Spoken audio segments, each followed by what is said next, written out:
Well, hello, everybody.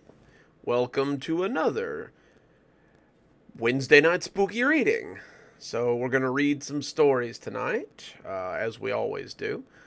We're going to do our live reads, and hopefully, you guys are having a good time, good week, all that. Hello, Blondie, and Leia, and Winter, and Osiris. Hey, everybody. Glad you could make it. Let me pull up a few more things here. Hopefully, some of you guys have got your books. I know that Leia said she had gotten hers, so I'm hoping that Bev gets hers pretty soon. I was unaware of the fact that Bev lived in England, so I hope she gets hers intact. Hello, Serenity. We're glad to see you. Always a surprise to realize that somebody overseas watches your stuff, so. Alrighty, let me get everything adjustified here. Okie dokie, let's. Running a little bit late tonight. I do apologize.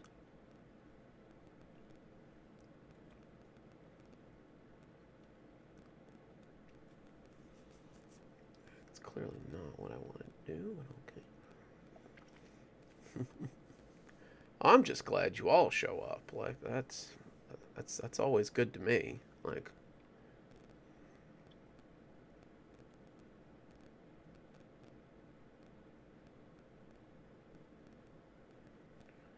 let's see. Okay. So this week we're gonna start we're gonna finish up our laughing audience stories, I think. I was looking at what we got left, and I think there's really only about maybe 5 more stories left on the laughing audience. So I think we're just, we're going to go ahead and finish them up.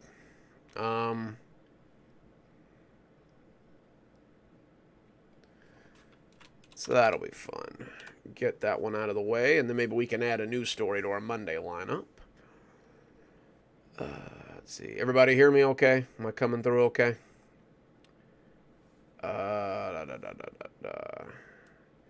I had been working on one that I was gonna put out this week for the laughing audience, but I think a little preamble on it is gonna be necessary. I did not, Blondie. Let me check, or maybe I did. I can't remember.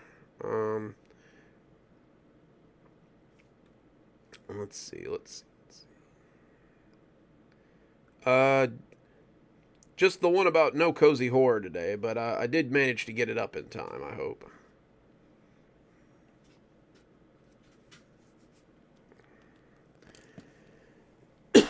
Excuse me. Cindy, welcome. Alright, so I don't really have a title for this one yet, but it's our first laughing audience story in a while. So I hope you guys enjoy it. For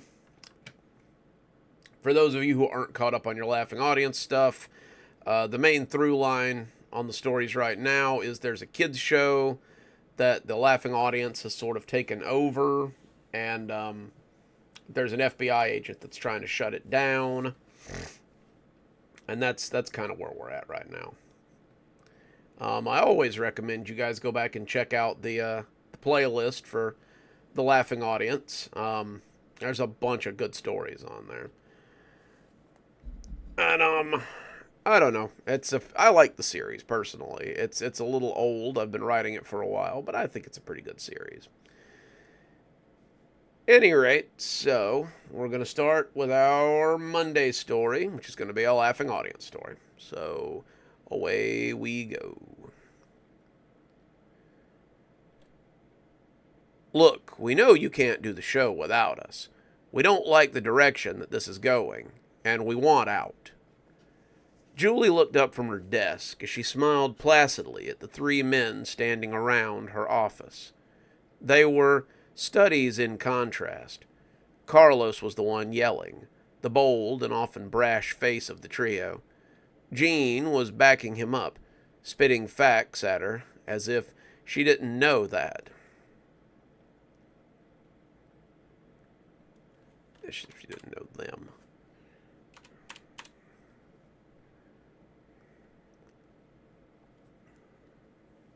Let's try that one again.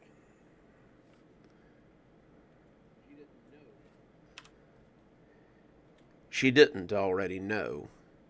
Wallace, however, was standing near the door, as if he might run at any moment. She knew that all three of them were scared. They all had every right to be scared. But she didn't think some of them grasped exactly what was at stake here. There we go.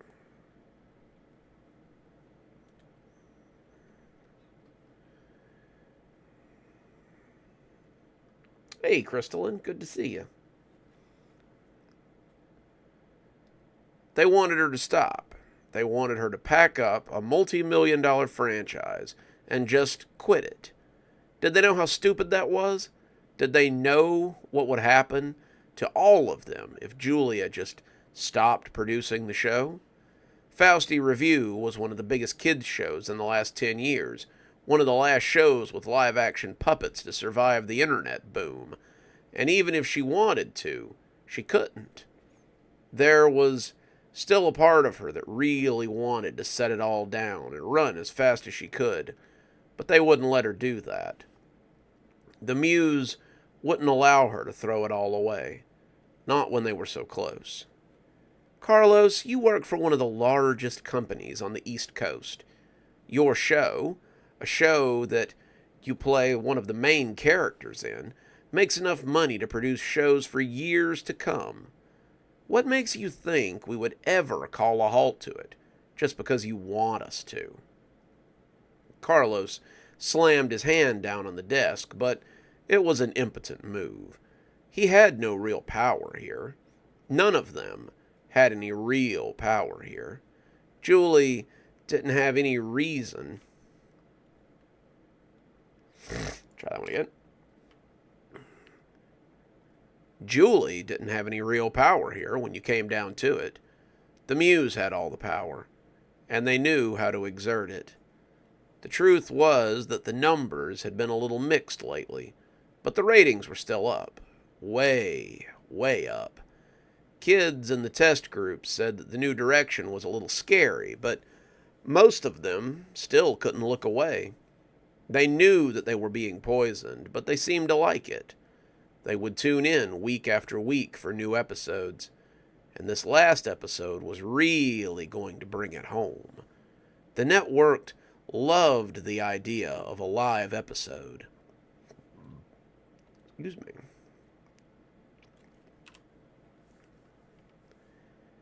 An episode in front of a live studio audience with fans in the stands watching the show unfold. Sesame Street did it all the time. Other kids' shows did it all the time. But this was really going to drive the ratings wild. Julie said these things when she was at meetings. She used all the buzzwords and all the appropriate jargon, but the ratings really didn't mean much to her anymore. Truth be told, the ratings hadn't meant much for a long time. When she did well, the Muse would praise her, and the headaches and the pain that she felt inside of her would go away for a little while. When she tried to resist, or when she did not do well, whether that was her own flaws or just because the market was fickle, the pain inside her would double, and sometimes the thing that lived beneath her skin would take her and do what it wanted to. Sometimes it would destroy things or hurt people.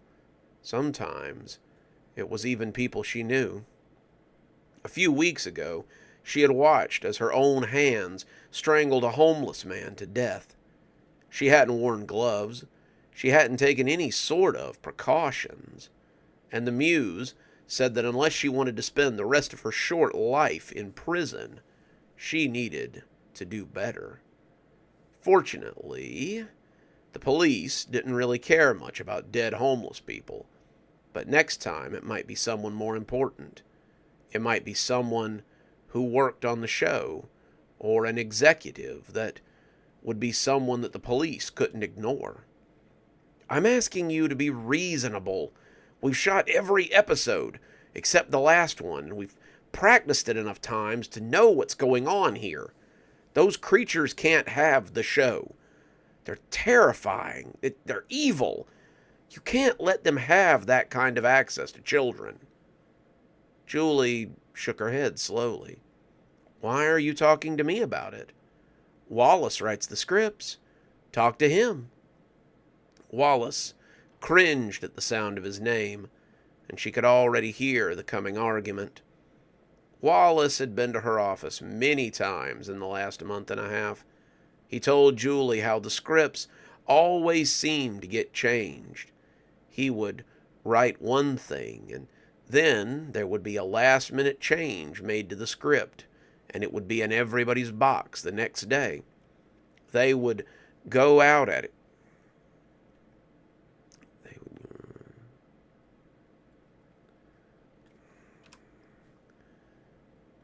They would ask him why he had written such things, why he had changed the script. But he would always throw his hands up and say it wasn't the script that he had written.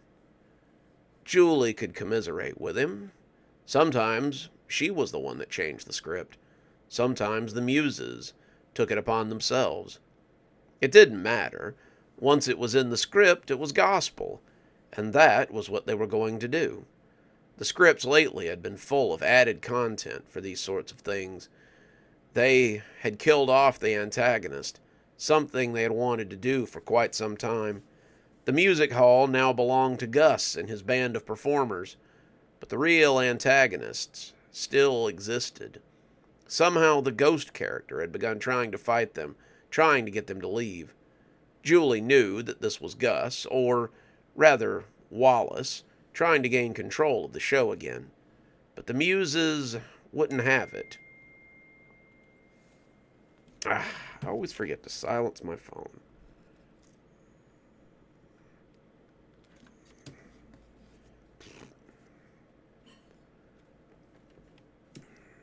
Rookie mistake. The muses. There we go. But the muses wouldn't have it. Wallace had been making changes at the last minute to change it so the muses couldn't change it back.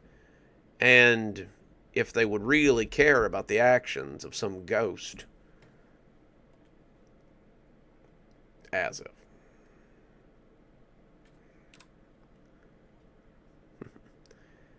As if they would really care about the actions of some ghost. The muses didn't really care what the ghost of the music hall did anymore. It was simply content to work its magic where everyone could see. You know as well as we do that those creatures are messing with everything. They need to go, Julie. They need to go, and we need the show to return to something like normalcy. We need this live event to be the start of something better, not whatever they intend to do. Julie smiled, looking up from her paperwork as she crossed her arms over her chest. And what will you do if I say no? What will you do if I tell you to do your job and stop bothering me with your silly problems? We have other options. We have the Actors Guild and the Puppeteers Consortium.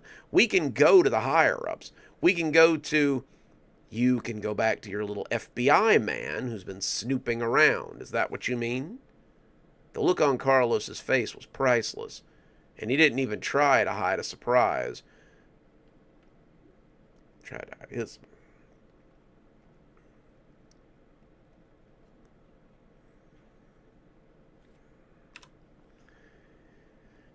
And he didn't even try to hide his surprise at the idea that she had discovered their plot. That's right. I know all about him. He can't stop me, and neither can the higher-ups. None of them can stop me. I will do what I will do, and there's nothing that you can do about it. Unless you want to be on the wrong side of history, I would suggest that you go back to your puppets and do your job. The higher-ups like all of you, and it's the only reason that I haven't fired every single one of you. I can't very well fire Wallace because he is the showrunner and the screenwriter. but I can fire the rest of you if it comes down to it. No matter how much the bosses like you, you're always replaceable. So go tattle to me to your Agent What's-His-Name, but be sure that you're back in time for rehearsals. I want all of you.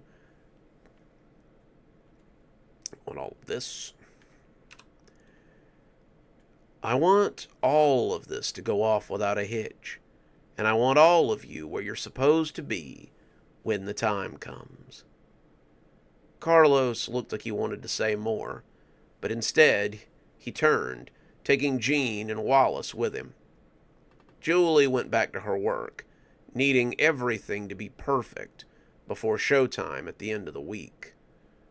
An example needs to be made. They need to learn the price of sedition. As if on cue, someone else knocked, and then in walked George, the conductor for the animal band. He had about 12 musicians under him, the ones that played the music for the animals in the orchestra, and he did not look pleased. He looked as if he had eaten something that did not agree with him, and right now he was contemplating whether to throw up or just let it work its course. Julie, we need to talk. Oh boy, everyone just wants to talk today. What's on your mind, George?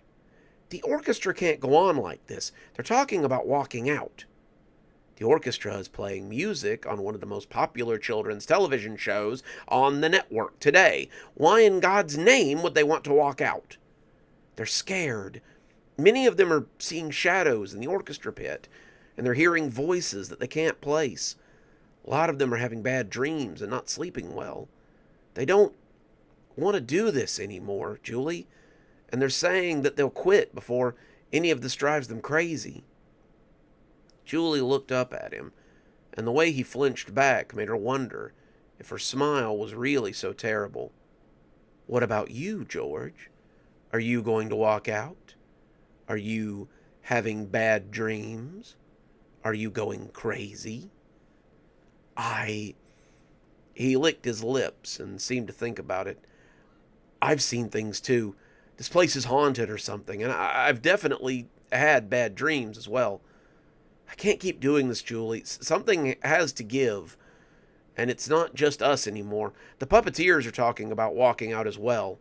We're all in the same little pit area, and we've all seen things.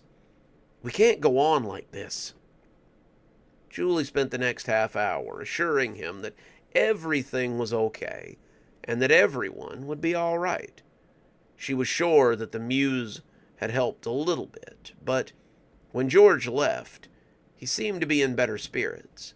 He was still fidgety and he was still scared, but perhaps she had put his mind at ease. What put her mind at ease was the little voice near the back of the room, and what it said when George walked out to talk to the rest of his crew. Don't worry, we'll take care of it. That was the good thing about the muse. He always handled his own dirty work, and he never asked for pay increases or days off. Julie could use about 5 more just like him. She knows about you. She as good as told us that she knows you're investigating them. You need to be very careful, Agent Warwick. Agent Warwick had agreed to meet Carlos in the back of Buffalo Wild Wings, about 10 miles from the studio. They weren't likely to see anyone they knew, and even if they did, the place was loud enough that he doubted anyone would overhear them. Between the giant obnoxious TVs and the constant hooting of the clientele, it was pretty reasonable to assume that they could get a little privacy while enjoying some pretty good wings as well. Agent Warwick always felt a little hesitant about putting meals on his expense account, but when Buffalo Wild Wings was on the table, he always put those worries aside. What does she know? She knows that you're watching, and she knows that you're trying to take her down. Isn't that enough? Excuse me.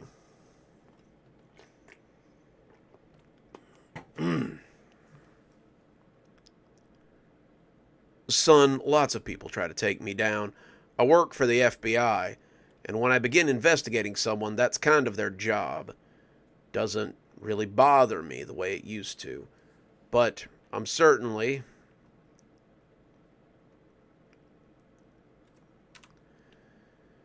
But I'll certainly keep an eye peeled. What I really want to know is what's going on Friday. What has she got planned? I don't know. The script changes day in and day out, and I think she's doing it to keep us on our toes. She's got us so anxious that most of them are afraid to question her anymore. I know Wallace hasn't slept in about a week, and he's starting to get ragged. Gene is holding it together, but he's still pretty upset about his puppets, and he's talking about just leaving. I'm not sure what would scare me more about leaving, the Muse or the network. Warwick was pretty sure that he should be more afraid of the Muse than a bunch of stuffed shirts, but he supposed... excuse me. He supposed everybody had to make a living the best way they could. For now, I want you to head back and let me know what you find out. I still need you to be my eyes and ears in there if you're willing. I'll keep you posted, but it's getting very dangerous in there. I'm pretty sure that Wallace is about to crack, and I don't know how much longer Gene is going to last. We're all getting ragged, and we're all pretty done in. Warwick could commiserate with the man. He really could. He had asked quite a bit of him, and it wasn't entirely fair. So far, he had had him install listening devices in quite a few of the office buildings.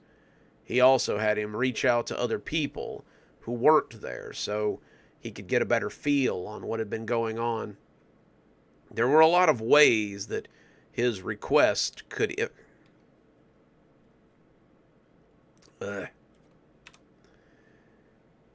His request could have ended in these people being dead, but he supposed they all knew the risks when they had started and what it would mean if they didn't succeed. Understood. Let me know everything before Friday, or I'm going to try to get it shut down. I don't have whatever is...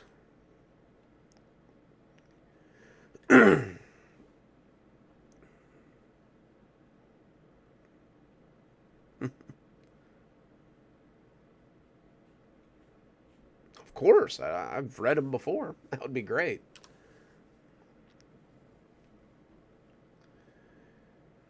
Hang on, where were we? I got distracted.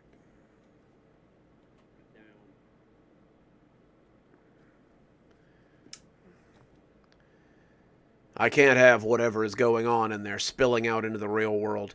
It's just too dicey to risk. Carlos said that he would keep him posted, and the two of them parted ways as they went back to their own separate lives. Warwick knew it was about to come to a head. This was the closest he'd ever been to cracking whatever was happening, and he wasn't going to turn away now. He would catch these laughing audience bastards, or he would die trying. Carlos returned to the studio to see some sort of commotion going on. There were a lot of people standing around the soundstage, and they all appeared to be standing near the area where the orchestra sat. Carlos approached, seeing Gene standing near the group and immediately regretting it. It was George, and he was in a bad way. He had hung himself in the orchestra pit. The ligature marks around his neck were ghastly, and people were speculating on how he could have gotten up there on his own.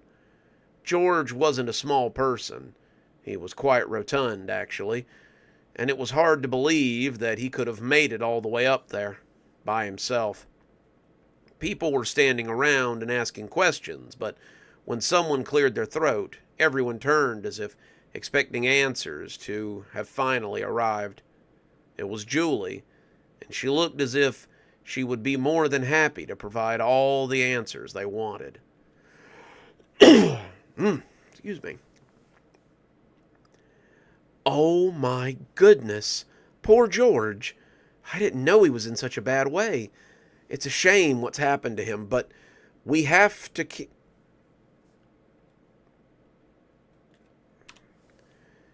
We have to continue with the show. George would want it this way. It's what he always talked about. George would want us to finish what we started, and I think we owe it to him to do just that. I'll call the coroner, and I think the rest of us should get back into our positions. We have a show to put on, but it's going to be a very important one. No one wanted to be able to... Bleh. No one seemed to be able to argue with her, so they headed back to their assigned areas as the coroner was called, and others went about trying to prepare the body in a more respectful way. Carlos looked at Julie and realized this was what she had been hoping for. She had been hoping they would fall back into line after an example was made, and they had done just that. Whatever was going to happen on Friday, he had little doubt that it was going to be something that no one particularly wanted, though it may yet be spectacular. Alrighty, there's your laughing audience story this week. Let's swap over. Oh, excuse me. Allergies are killing me today. Alrighty.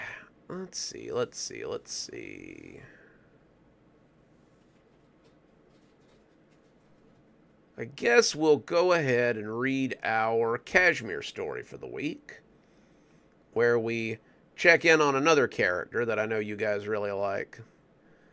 The story is called Of Two Minds, and it stars our friend John and Candace and Earl. So that should be a lot of fun. Give me just a second, guys. Oof.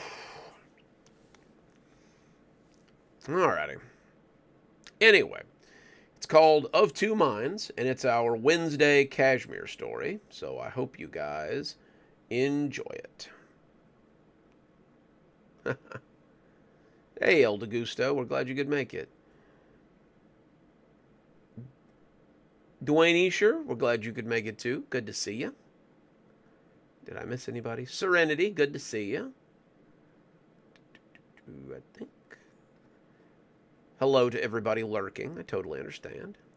Alrighty, here we go.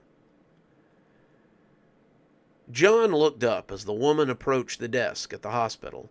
He didn't know her, but he felt like she was familiar somehow. She seemed to know him, and when she said his name,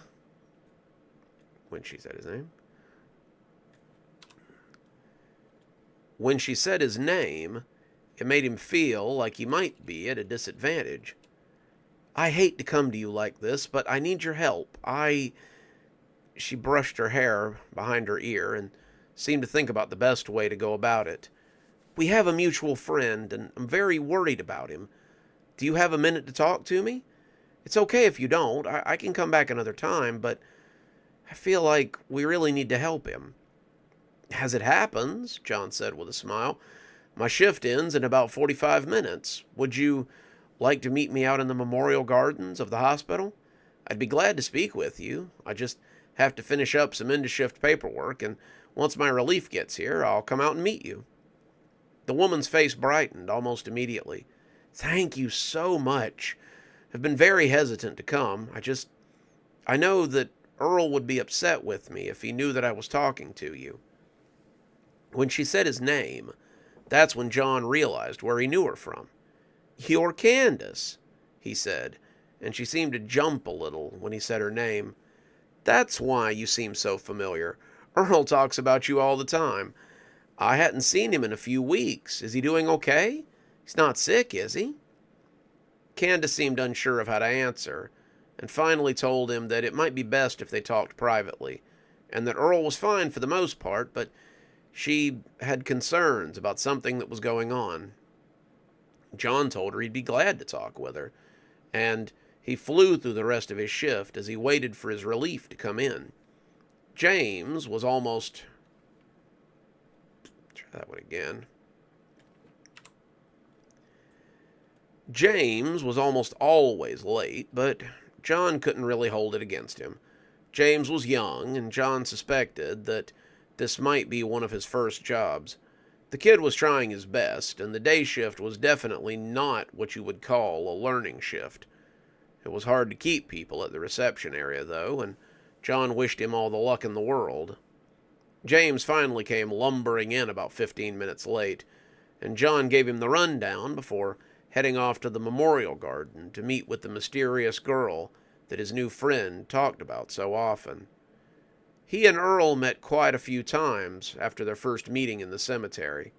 Earl had talked to him about seeing the ghosts and speaking with them most of his life, but mostly he had talked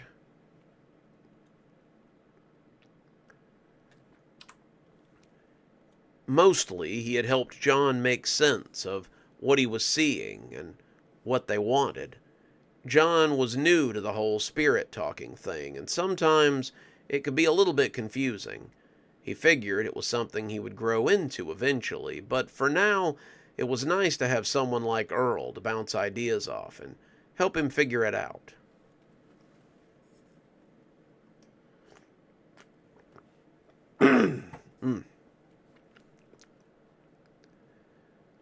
Mostly, what he talked about was Candace. It was pretty clear that Earl was absolutely smitten with her. Earl... Let me make this a little bigger. Maybe my eyesight's finally crapping out here. John would tell him about Frankie sometimes, but listening to Earl made John wonder how serious things with Frankie really were. The way Earl spoke about Candace made it sound like the two were already married. John liked Frankie quite a lot. He would even go so far as to say he loved her, but it was hard to examine that love when you had someone like Earl sounding so devoted. And now, this woman was here to talk to him about Earl, and John wondered what exactly was going on. She was waiting for him in the memorial garden, a place that John liked to go whenever he had a moment to himself. It was very peaceful there, a spot where you could always catch a moment to yourself or just walk around. Hey, Michelle, we're glad to see you. Just working on our cashmere story here.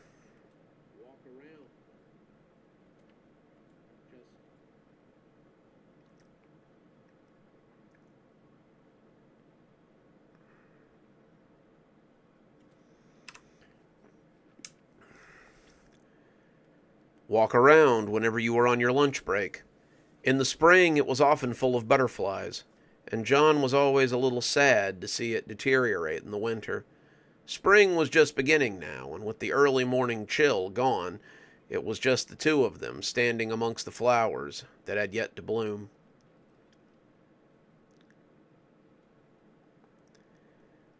Thank you for seeing me. I don't know who else to come to.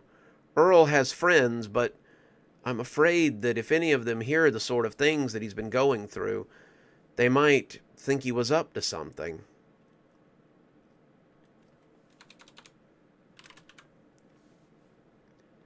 No problem, John said, as he took a seat beside her on the bench. I haven't seen Earl in a couple of days, not since he said you two were going on your camping trip together. Did something happen to him? Is he okay? He's fine, Candace said, but John wasn't sure he believed her. Something happened during the camping trip, but not the sort of thing you're probably thinking about. John met someone in the woods while I was indisposed. She paused before she said the words, as if she wasn't sure of how to phrase it. And we had to come back early because he wasn't himself. Not himself? I'm not sure I follow. The person he met, the person I took care of, did something to him that changed him. He spoke to him, and it hurt Earl somehow.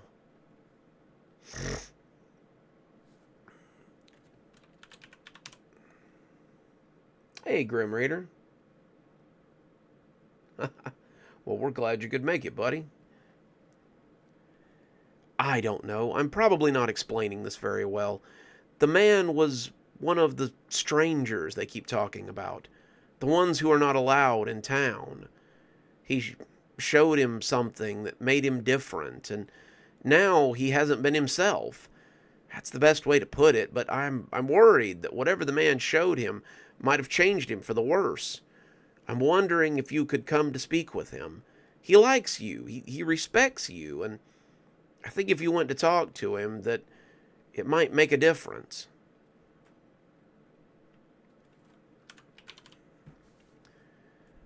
John shrugged. Of course I'll go speak with him. Earl is my friend, and I don't want anything bad to happen to him either. Lead the way. We'll see what we can do. She seemed relieved when he had agreed. He didn't know why, but it felt like she had expected him to say no, or to say that he wouldn't help. If Earl had spoken so highly of him, then that was strange, but John thought that maybe it was just stress getting to her. Earl could be a little strange all on his own, and maybe she was just used to people not wanting to help him. Either way, he piled into his car and followed her to the graveyard, where he could see Earl was already hard at work. He was bent over a grave plot as he went about his daily chores, and John thought he looked as normal as he ever did. He looked beside her. Bear.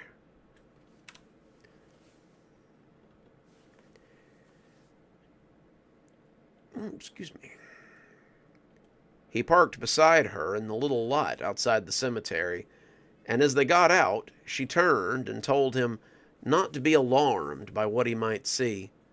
He needs our help, and I really want to try to do right by him. I feel like it's my fault that he's like this in the first place, and I want him back the way he was before he went in the woods. John patted her shoulder in what he hoped was a friendly way and not something that could be misconstrued. We'll do our best. That's all we can do.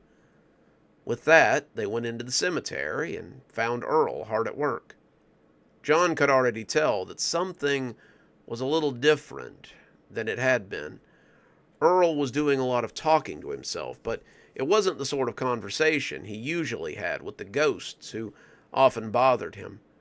Earl was mumbling to himself, arguing with himself more than anything, and John wondered if he might have gone a little bit crazy. He had felt like that sometimes when he encountered strange or sometimes scary apparitions. I might lost my spot again.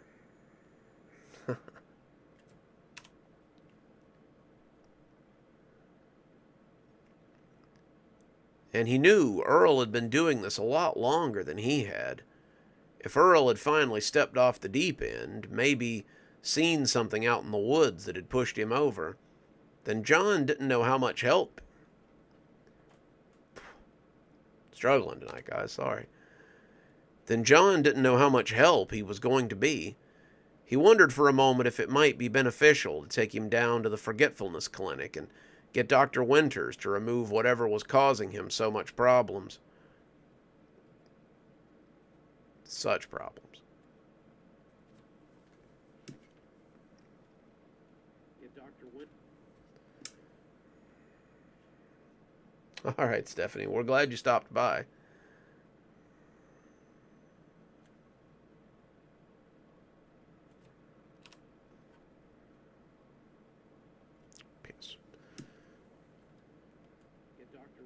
There we go. Get Dr. Winters to remove whatever was causing him such problems. But when Earl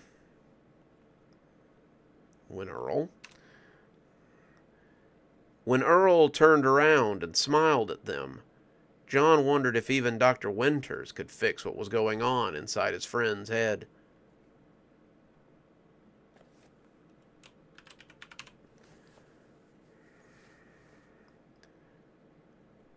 John, Cassie, what a surprise. What brings all you out here? He was smiling as he said it, but then he turned his head and began to talk to nothing. Not really talking, more arguing than anything. It was like watching someone have a fight with themselves. Not friends, only brat. Hush, hush, they are friends. John is here to see you, Candace said. We're worried about you. We think something might be wrong, Earl. Wrong? What could be wrong with me? I'm right as rain, just the same as I've ever been. She knows. She doesn't know anything. Just hush your mouth. John wet his lips, not entirely sure what to make of any of this. It didn't look good. Whatever it was, he didn't like to see his friend this way. It made him feel a little sick. It made him wonder what was going on in Earl's head. Haven't seen you in a couple of days, buddy. Have you been okay? I knew you said you were going camping, and I just wanted to make sure you were all right.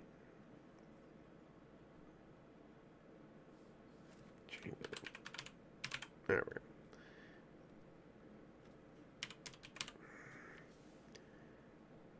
John hadn't noticed it when he first walked up, but Earl's mouth seemed to be trying to smile, but it wasn't capable of making it all the way.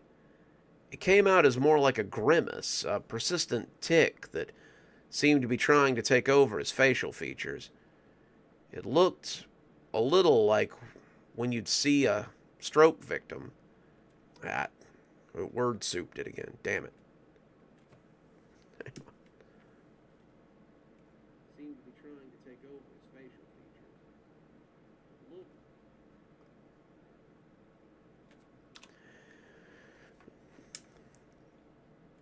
It looked a little like what you'd see on a stroke victim's face. And John hoped he hadn't suffered some kind of seizure out there or something. Me? Oh, I'm right as rain. Never been better. No. Earl began grumbling as he went back to yanking weeds from the plot in front of him. John was worried, but he realized that there were other people he could consult. He mouthed for Candace to stay here and keep talking to him, and John moved off into the cemetery to consult a couple of spirits that he had met through Earl. They were everywhere. There were a lot of ghosts in the graveyard, but Earl had a few that he spoke to every day. They were his friends, and he liked to make sure that they were taken care of. John closed his eyes and focused a little bit of will, and when he reopened them, he could see the spirits were lingering around the place. He looked.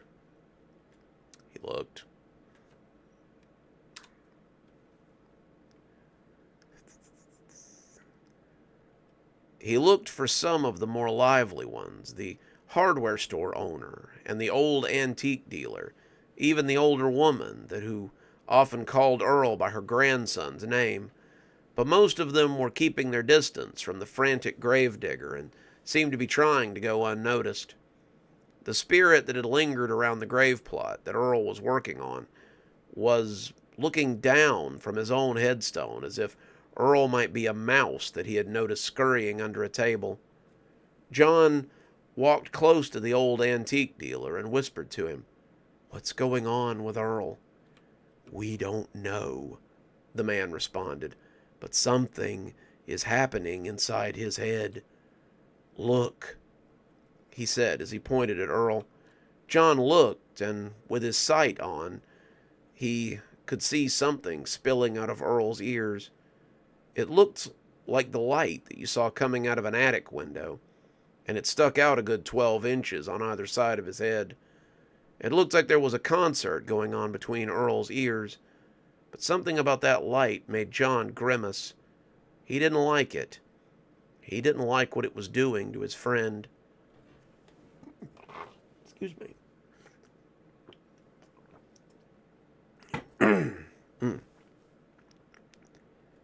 He's getting worse.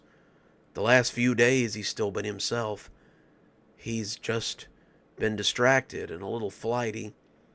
He'll look at me sometimes, and it's like someone else is looking out of his eyes. I don't know what to do, John. I don't know how to help him. I don't know how to reach him either. John wanted to comfort her, but he couldn't bring himself to lie to the woman. Oh, piss. That's the wrong voice for that. Hang on, guys. The last few days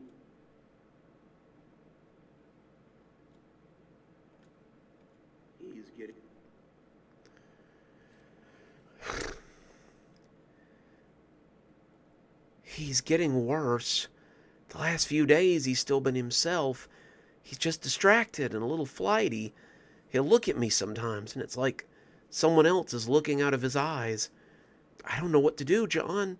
I don't know how to help him. I don't know how to reach him."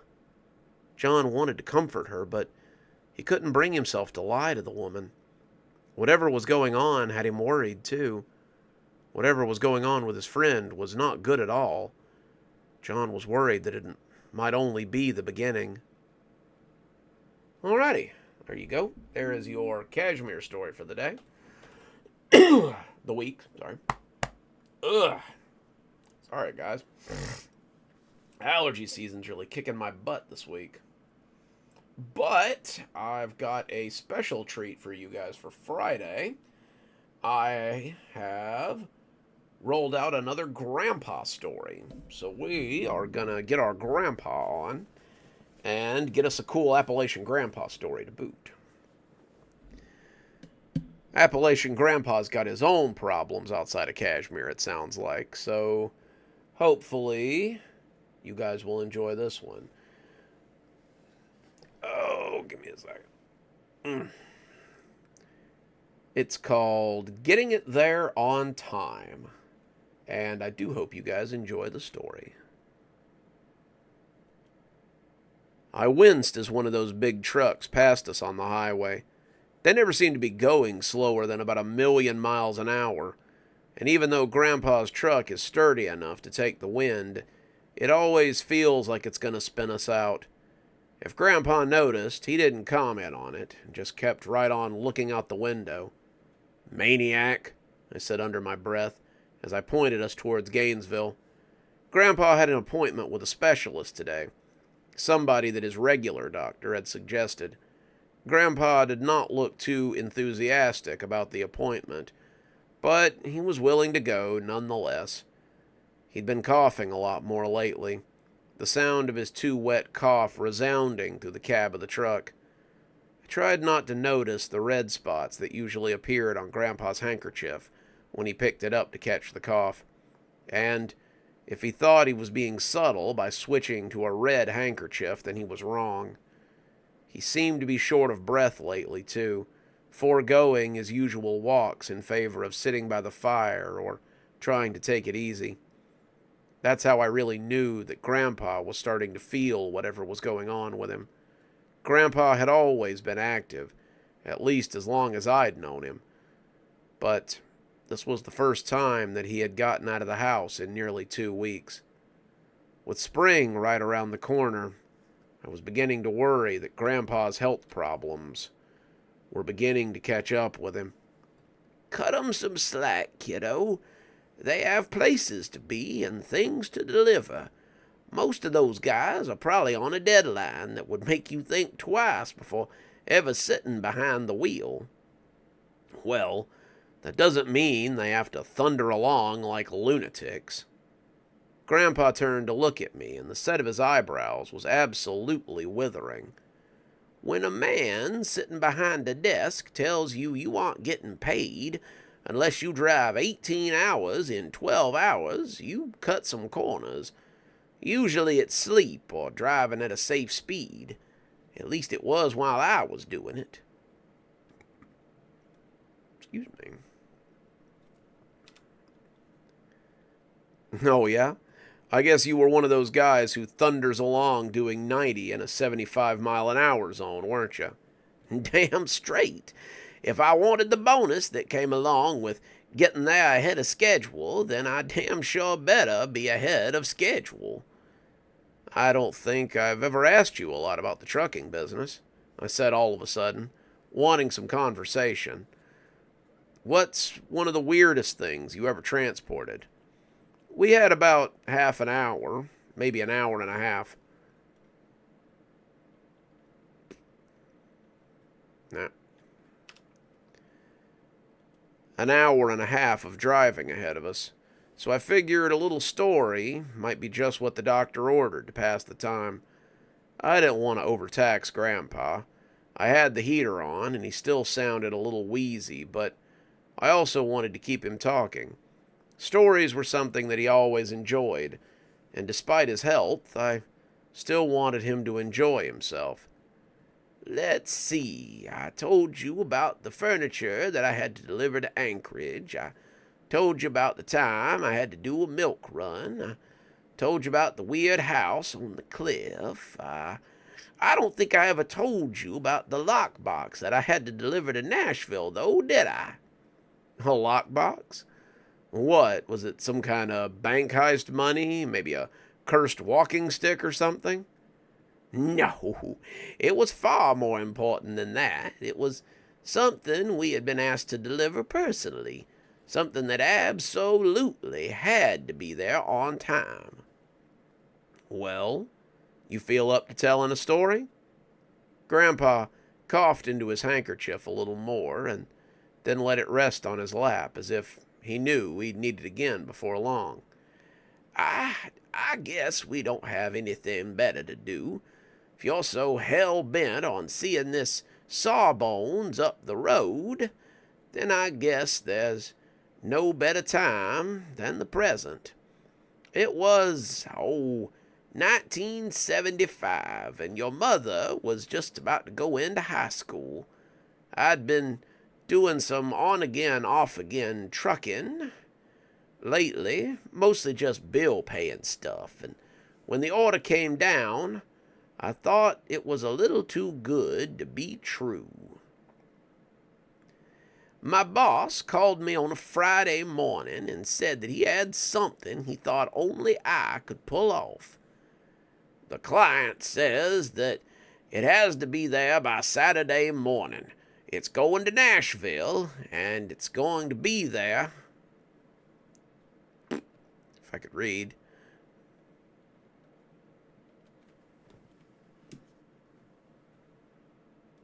It has to be there by Saturday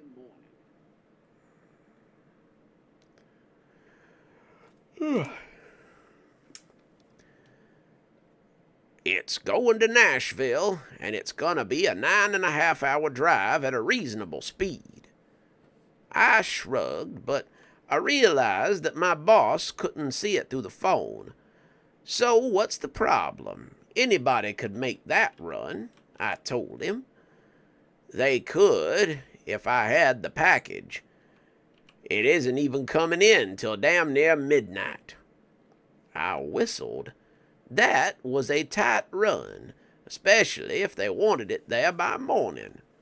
What time does it have to be delivered? I asked him. Client says it has to be at the Nashville show stage by no later than 8:30 in the morning.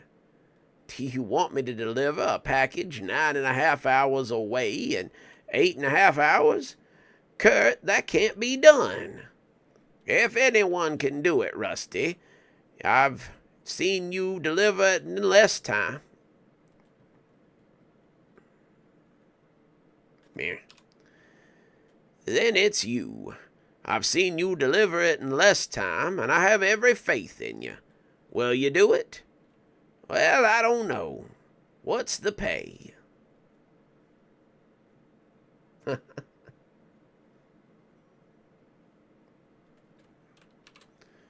Yeah.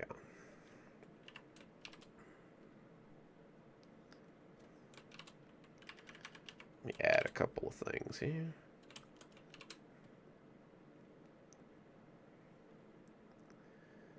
Kurt, the guy who had taken over for the guy who had hired me, read me a number that made my eyebrows jump up into my hairline. There was no way that the client was actually going to authorize something like that, but Kurt said that he had been given every assurance that the delivery was legitimate. He said that if it was there before 8:30, I'd get the bonus, and if it was there a minute later, then he wouldn't pay me at all. I asked Kurt why he would take on such a crazy job, and his response made me roll my eyes. Rusty, if I'm paying you that much, then how much do you think he's paying me? Hang on a second. Butt's falling asleep. Gotta move my seat cushion back a little bit.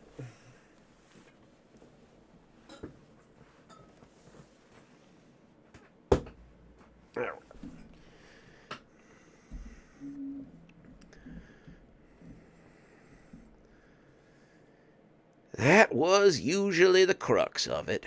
Money talked and bullshit walked. If I wanted the money, I would have to do damn near 90 miles the whole way there.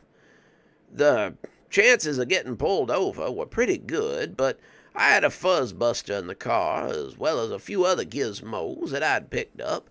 I felt pretty confident in my ability to dodge probing eyes.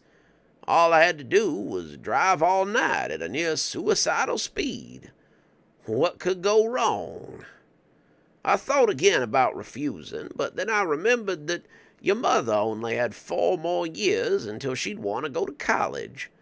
Your uncle, who had been about a year younger than her, had already pooh-poohed the idea of college and told us he wanted to join the Army.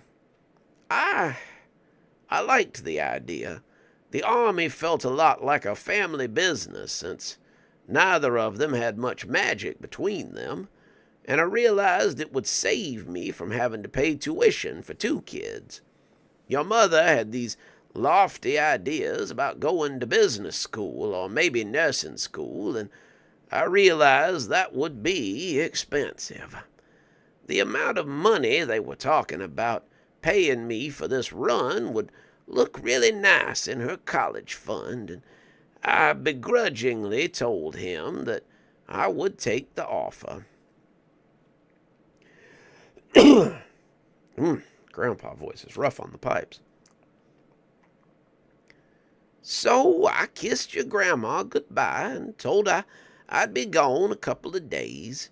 She asked where I was heading, and when I told her Nashville, she said to pick her up a souvenir and to drive safe. I told her I would, and got in my regular truck and drove out to the depot so I could get my big rig.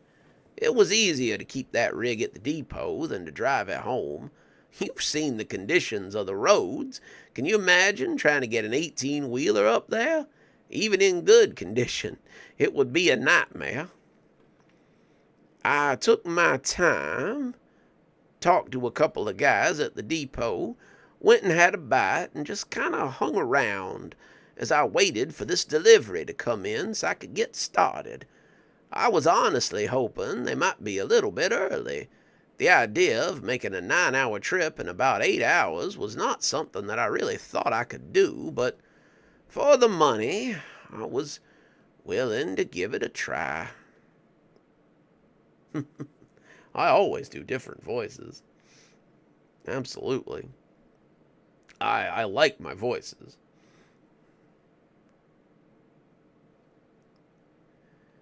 Worst case scenario, I didn't make it on time and still got paid for the drive. The boss was going to have to pay me either way, and the bonus was really just something to shoot for. I hung around, kept an eye on my watch, and when another truck rolled in at about 11 o'clock, I thought I might have a little more wiggle room. When the 2 guys got out of it and looked at me, I wondered if going home might not be a better option. Both of them were white as sheets.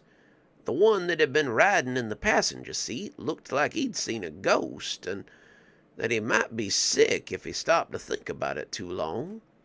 The driver had that 1,000-yard stare that you sometimes see on guys who've come back from the war, and they unloaded the back in a matter of minutes.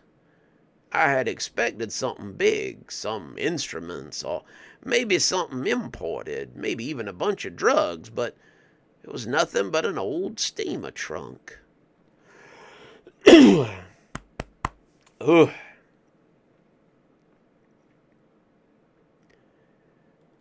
It had been locked up with a heavy-looking Yale padlock, and the guys who were hauling it seemed pretty glad to be rid of it when they threw it into the back of my big rig.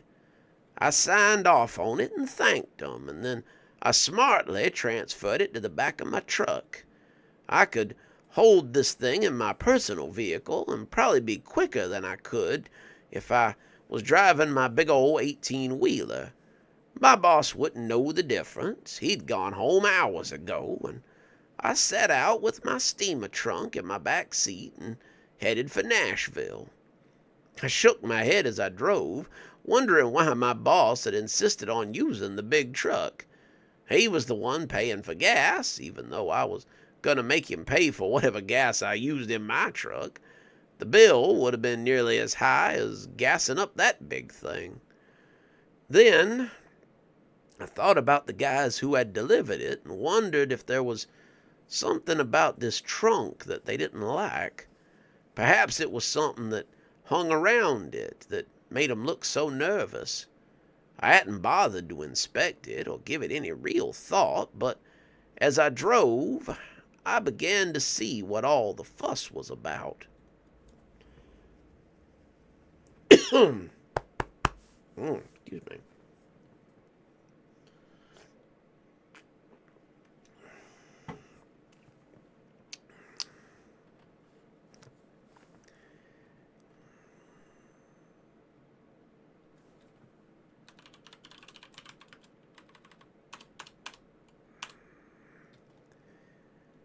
Maybe it would have been better in the back of the big rig, because from the back seat of my truck I began to hear strange voices and see odd lights.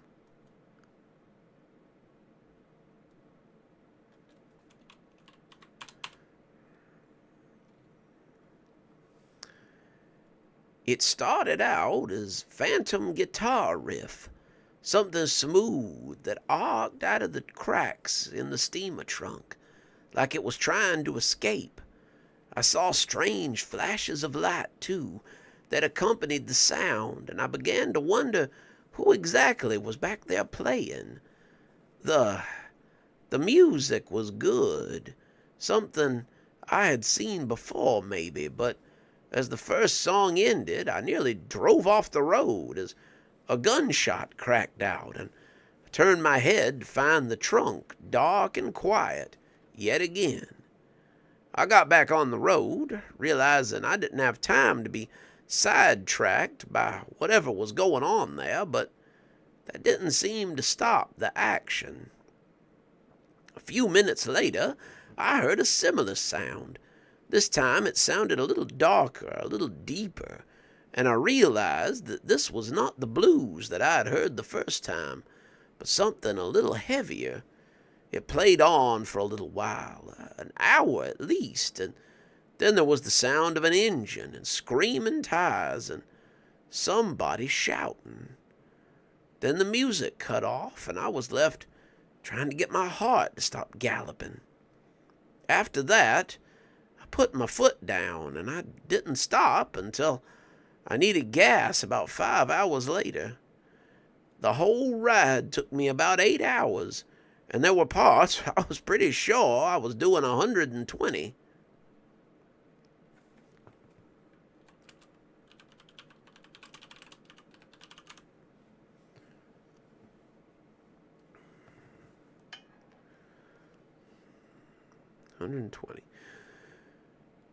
The chest just kept playing music, some of it rock, some of it jazz, some of it heavy metal, some of it gospel, but it always seemed to end the same way. People would scream, I'd hear gunshots, I'd hear people fighting over something, and then it would all end before it started again. I tried my best to ignore it, and I wished to high heaven I'd had a set of earphones or some earplugs so that I could block out what I was hearing. I'd heard some pretty god-awful things when it came to spirits, but this was the worst. It was like reliving a terrible movie again and again, and after a while, it began to eat at my psyche. I began to think about how nice it would be to just find a telephone pole and drive my truck into it.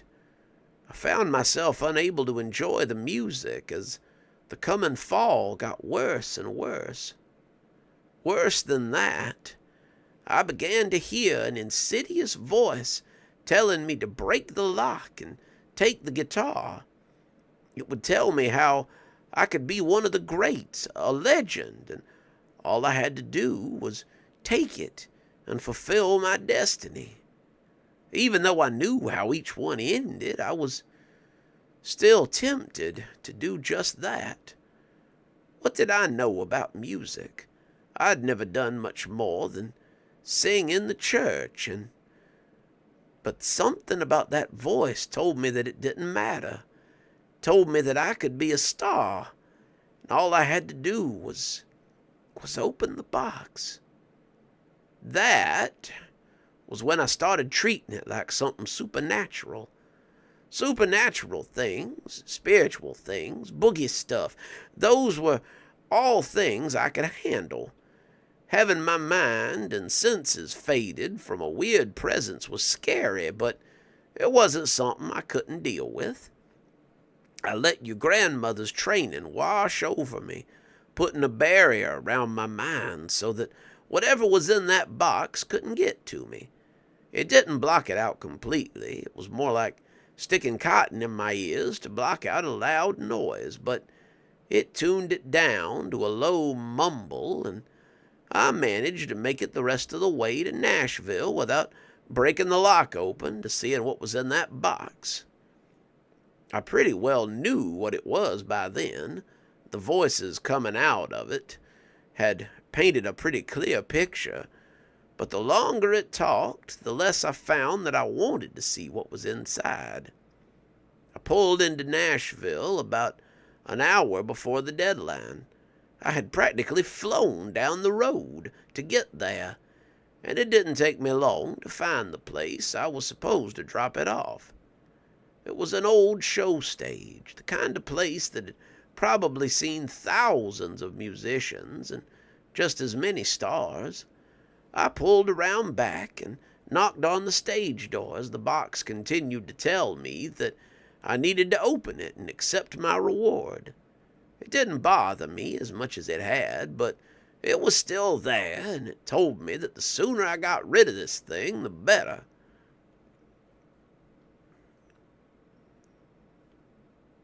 That's not the line. Hang on.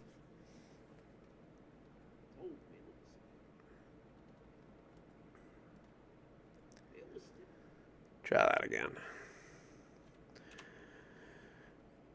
It was still there, and that told me that the sooner I got rid of this thing, the better.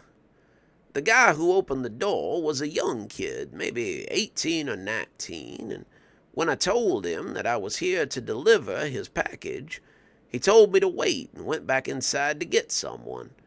I was checking my watch by then, the appointed time getting closer and closer, and when I looked up as the door came open, I couldn't believe who I was seeing. Now, you know your old Gramps doesn't kiss and tell, but the fella here was kind of a big deal. I won't name drop, but he was probably one of the biggest celebrities I had ever met. I went and got the trunk out of my truck and handed it to him as if the voice...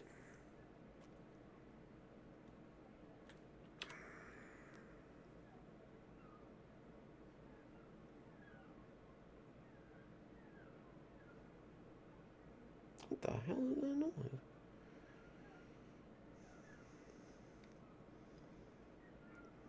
Yeah. If the voices bothered him, then he never showed it.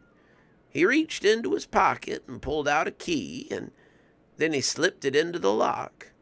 I saw him reach inside and take out the most beautiful guitar I had ever seen. It was old. The wood looked ancient, but it had been refitted so that it could play electric as well. The man thanked me, handed me a couple of bills for my trouble, and headed back inside. He invited me to come see the show tonight, but I knew I had a long drive to get back home, and I was eager to get on the way. The drive back took a little longer, but it didn't feel like it.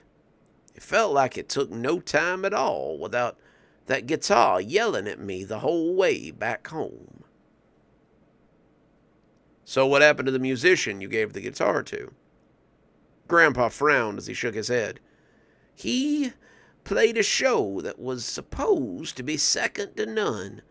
The people who were there said it was the greatest show of his life, but it was the start of his slow decline. 6 months later, somebody shot him in a motel room, and I never found out what happened to the guitar after that. I assume they took it. That seems to be the way of it, and maybe that person saw his own star rise. It didn't have anything to do with me. I was just the delivery man, and I got a pretty good bonus for getting it there ahead of schedule. Helped me get your mother into college a few years later, and she was mighty glad for it. Grandpa coughed into his handkerchief, and it sounded terrible as we rounded the corner and saw our exit coming up. I was worried about Gramps and that lingering cough, but it was always good to hear one of his stories. Who knew how many more stories I had ahead of me, and how many more I'd have the pleasure of enjoying. And there you go. That is your grandpa story this week. Ugh. Give me just a sec here. Whew. I love those grandpa stories, but man, they are rough sometimes. Let's see.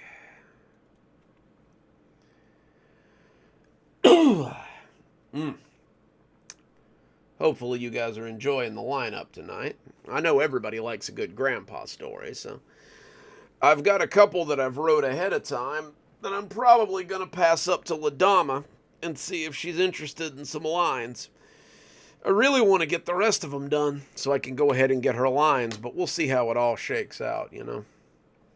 I know the grandpa stories have been pretty popular, and I'm sad to see them come to an end, or, you know, the series itself change a little, but I think we'll definitely have some good stories until then. Goodness.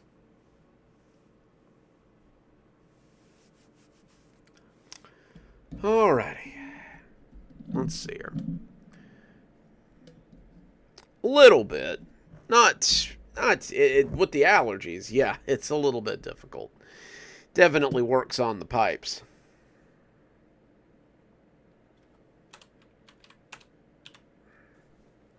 Alrighty. I've got 2 short stories for next week. One of them's a little longer than the others, but I think we're going to do the short one first. It's called The Glaciers Aren't So Quiet. And it's actually, I saw a news story about glaciers in Newfoundland, and I guess I thought I'd write a little story about it. At least, you know, a scary story that I thought was kind of cool. So, let's hit it. I hope you guys enjoy the story.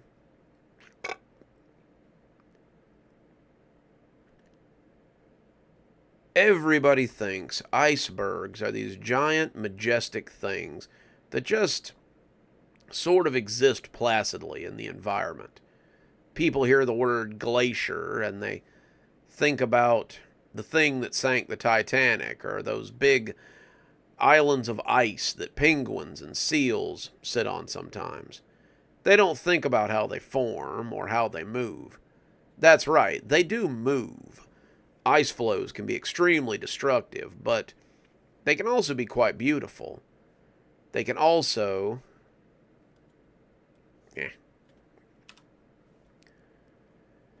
They can be quite beautiful when they're out in the water, not when they get as close as the ones I usually see. I live off the coast of a town in Newfoundland. That's not the line. I live in a coastal town in Newfoundland. My grandmother left me a cottage and about 4 acres of land outside the town she grew up in. I can go to the water whenever I feel like, without feeling particularly inconvenienced, and it's nice to have a place to fish and go canoeing whenever I take a mind to.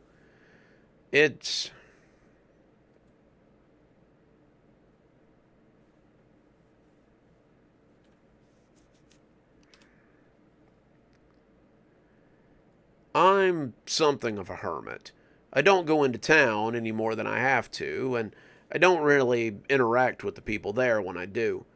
My grandmother was very social, giving money to the ladies' auxiliary or helping out with the local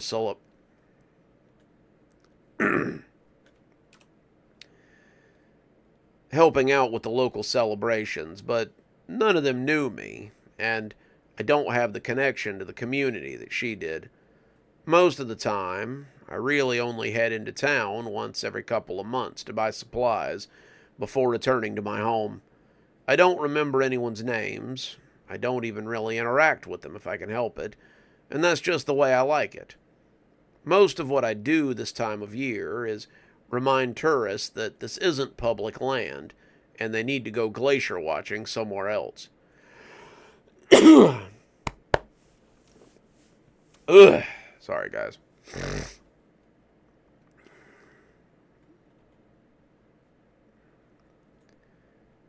People sometimes flock to the coast this time of year so they can watch the glaciers go by. It's something of a tourist attraction, and there's even a festival in town, so that they'll stay there and spend some money before they go back to wherever they came from. They like the crowd.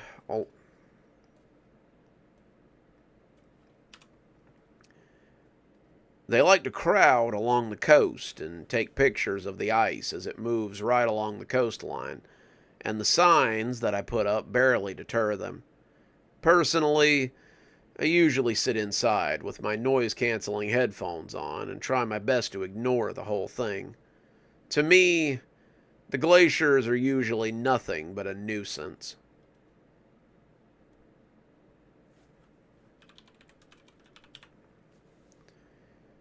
It started the first year I was there.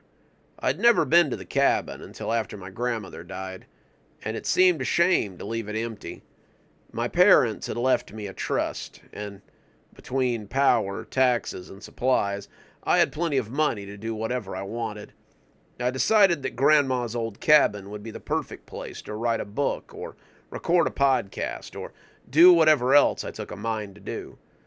So I packed up my computer, some clothes, and a few other things that I wanted to bring with me, and I moved out to the middle of nowhere.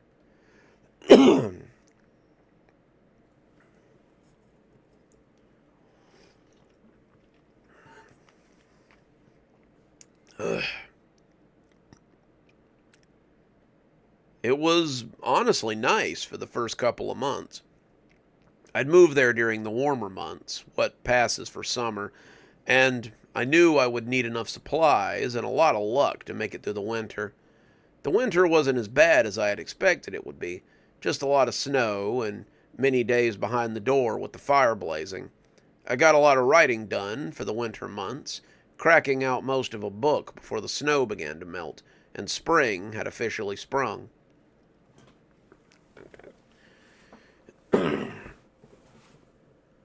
Got to readjust a little bit there.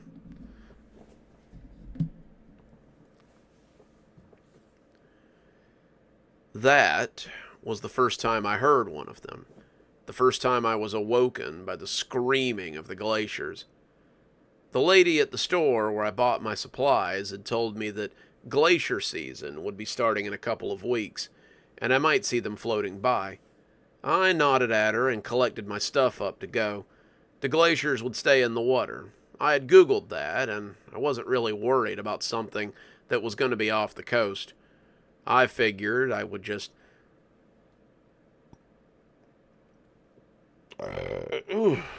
excuse me.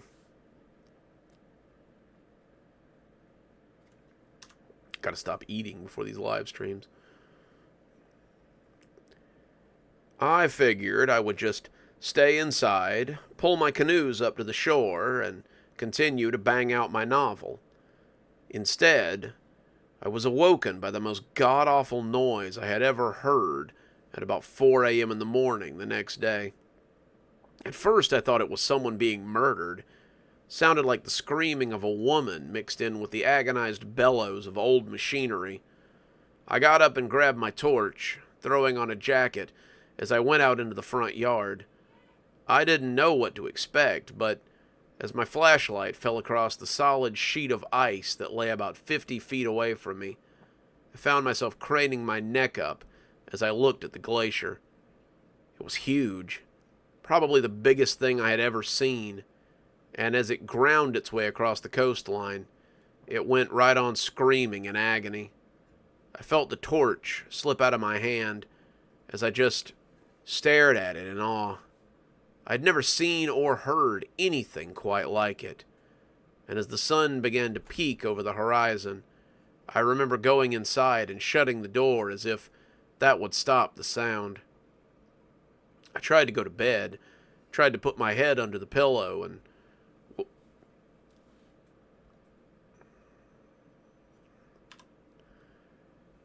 block out the noise, but all I could hear was the screaming of the ice as it ground against the shoreline. It got worse as time went on. The glacier migration could last weeks, if not a month or more. The sound was different for each of the glaciers, sometimes sounding like a wounded animal, sometimes sounding like nothing that I'd ever heard before. It would happen so suddenly, something you wouldn't have thought would be possible with something so big, but one minute I would be making tea or writing some pages or getting ready for bed, and the next I would hear the sudden screaming of the ice and feel my body shaking involuntarily. The longer I listened, the more I thought I heard.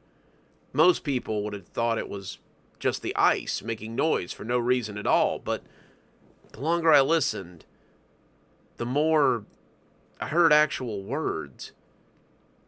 It sounded like the snarling of an angry animal. It sounded like the screaming of frightened people. I could hear the stories of what might be inside the ice. I could hear the disdain and the anger of the things that might be trapped there. It was terrifying. It sounded as if the ice were being cut to pieces by the unmoving and unwavering shoreline. Then, one night, I saw a particularly big glacier coming and knew the sound was going to be hellacious. From the first time it touched the shore, I could tell that this was no seal or bird or ancient man trapped within it. A thunderstorm had rolled in, and as the lightning flashed and the rain came down, I could see something inside the glacier. It was huge, larger than anything I had ever seen, and it felt as if it was looking at me.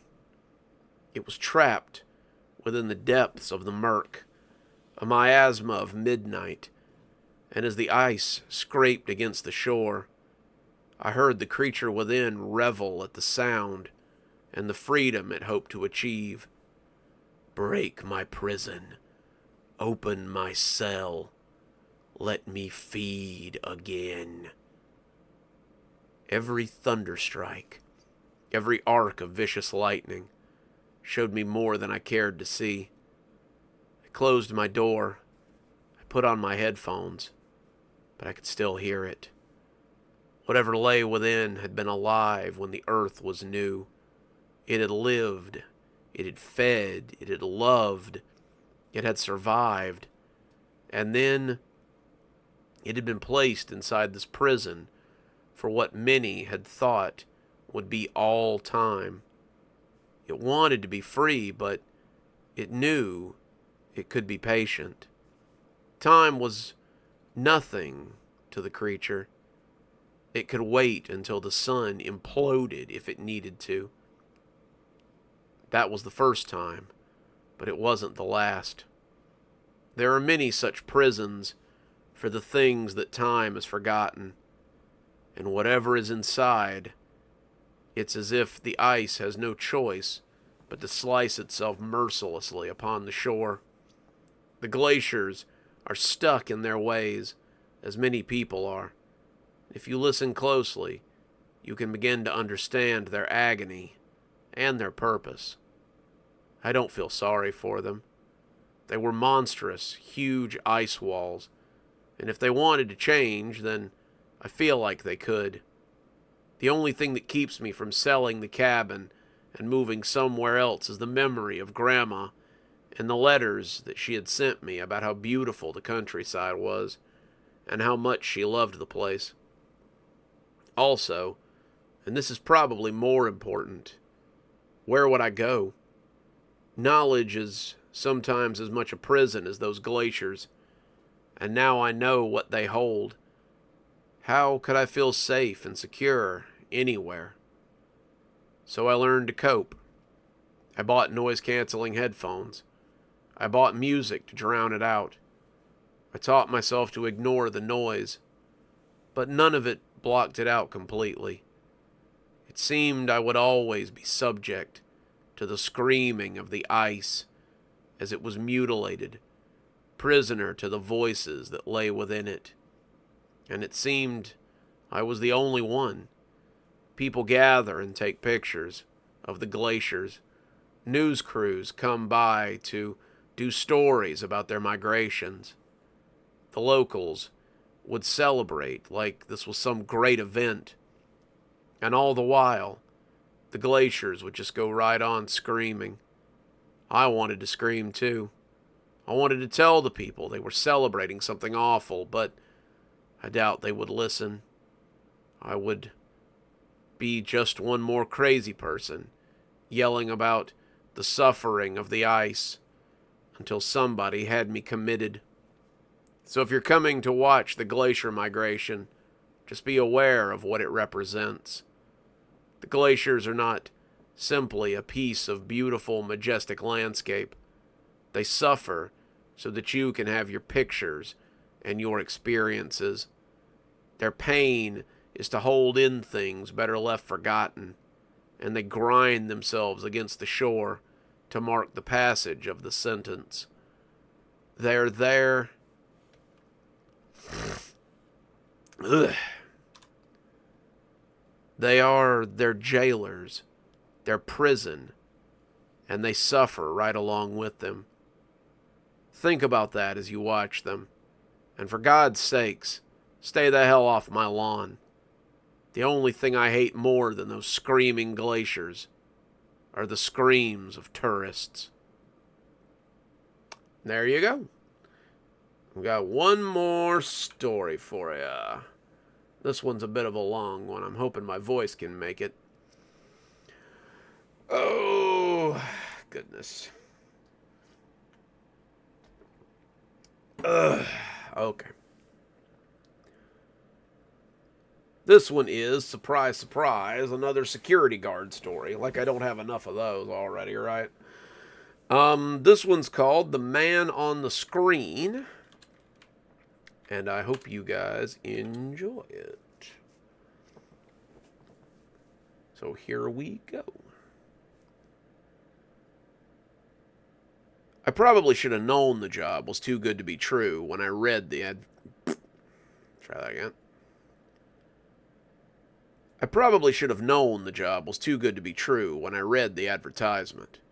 Wanted, security guard for Highlands Mall off Highway 85, 6 p.m. to 7 a.m., Monday through Friday. $95,000 a year plus benefits. No previous security experience required. If interested, call Dwayne Maxwell at, and then there was a number provided. I took the notice off the bulletin board and just looked at it for a little bit. A job making almost $100,000 a year without any previous experience was unheard of. There were also benefits, which was something I could use right now. I assumed that I would call the number and it would turn out to be some kind of scam. It would be a front for some illegal activity, or it would reroute me to a telemarketing scheme that was just trying to get my information, but the guy who picked up on the third ring sounded real enough, and I told him I was interested in the job. He sounded relieved, which should have been my first warning.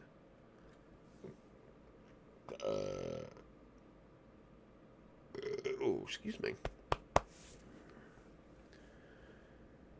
That's great. When would you like to start? I have an opening available right now. I'm looking to fill it fairly quickly. Hold on. I've got some questions first. The guy on the other end, Dwayne Maxwell, I suppose, laughed and said, "I'd be suspicious if you didn't." What's involved with the job? I'd done a couple of years in a prison and then a couple of years working in a jail, so I had a little bit of security background, and none of them had ever paid that well. I was kind of hesitant to give this guy any information or to agree to much more than an interview, but the thought of making $95,000 a year, plus getting some health insurance, was too good to pass up. There had been a strange pain in my side for the last couple of years, and I've had a planter's wart on my foot that I'd really like to get scraped off. The thought that I might be able to do it without a huge out-of-pocket expense was certainly alluring. The location was also a little too good to be true, but I didn't voice that. The Highlands Mall has been something of a town staple since 1989.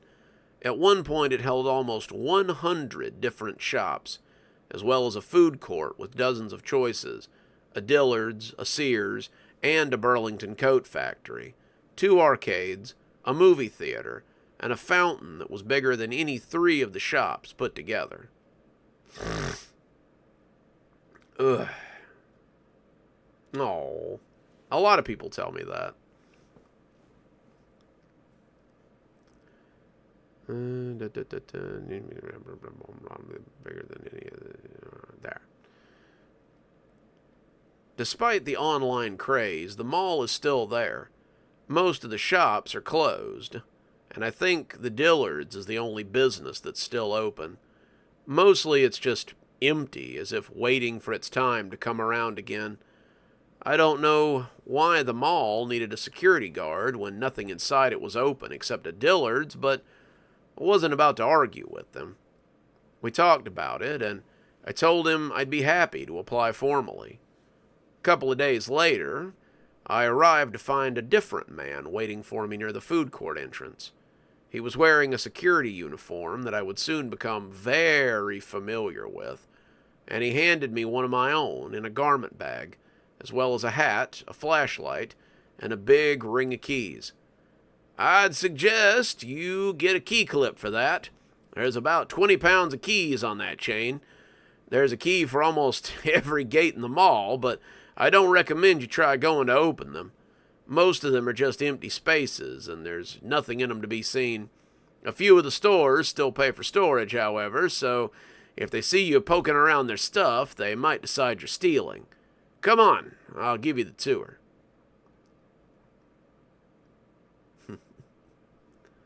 Glad the cozy horrors are working as intended.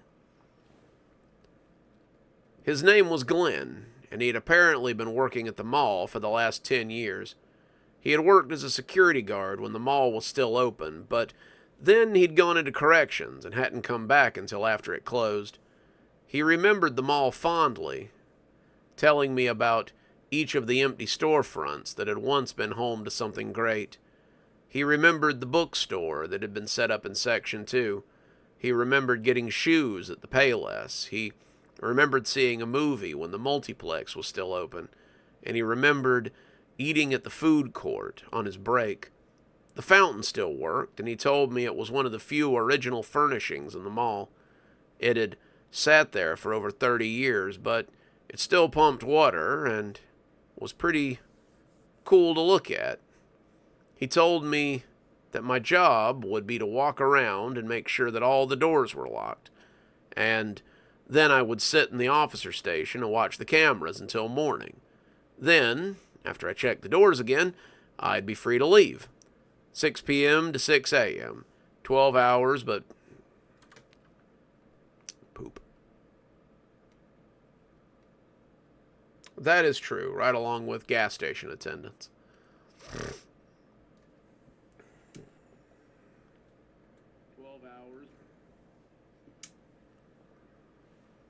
Hey, Nancy, we're glad to see you.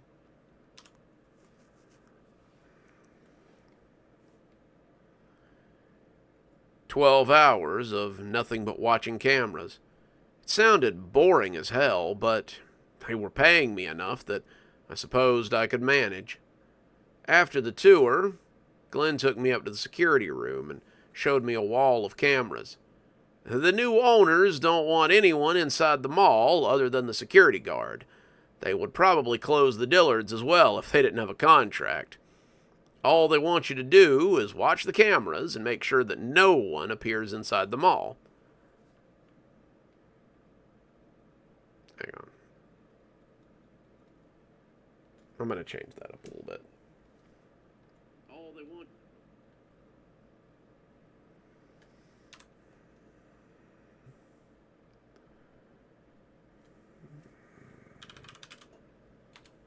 There we go. All they want you to do is watch the cameras and make sure that no one gets inside the mall. People have tried to break in before. I guess they think there's stuff in here worth stealing. If you see people moving around on the floor and trying to get into the place, you call the police and report a break-in. We don't expect you to go out there and chase them away. The police will be more than happy to help you. That being said, and I saw his eyes straight at the monitors as he said it, don't call the police for every little thing. Sometimes the monitors play tricks on you, and you have to be sure that they're living people out there. Just watch the monitors and keep a close eye on the doors. That's all you have to do. Simple enough, right? I told him it did sound pretty simple, and he told me that he would sit with me on the first night so that he could make sure I got the hang of it. We walked around and checked all the doors again, checked the empty storefronts and the empty halls, and then we went up to the security room, and I saw Glenn lock the door behind us. This seemed like a practiced move, and I wondered why he would bother if there was no one else there. Glenn told me that management didn't really care what we did once we were here, as long as no one got into the mall. He told me I was free to play on my phone or even bring in a laptop and work on something else, but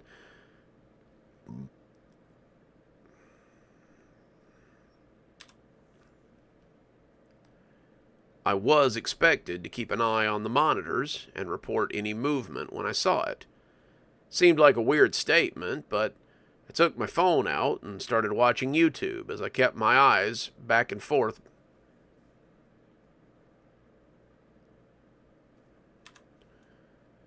Going back and forth between the monitors. The work seemed pretty easy. There was really nothing to do other than look at empty corridors full of nothing. I noticed that Glenn didn't follow my lead. He sat in front of the monitors and stared at them, his eyes almost unblinking as he seemed to look for something. It was a little unnerving, but I figured the guy just took his job seriously. I'd looked up from a TikTok, and that was the first time I saw one of them. The man was standing there, staring at the camera, framed in the caged door that had once been a Jamba Juice a long time ago. He wasn't moving. He wasn't even breathing. He was just standing there and staring at us through the lens of the camera. I sat up, startled, and went to reach for the phone on the desk. Glenn's hand covered mine as I did so, and when I looked back at him, he shook his head slowly without taking his eyes off the man. Stand down. We only call the police when people are moving. I was confused. What do you mean? There's someone in the mall. We got to call the cops and get them removed.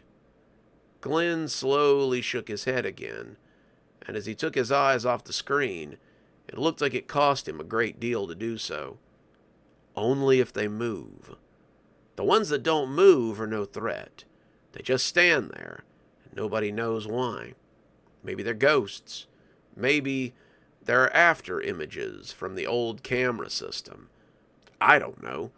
But what I do know is that when you go down there to remove them, there's no one there.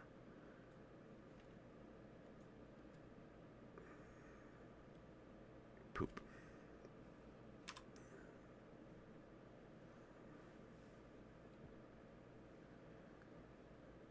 They're always gone.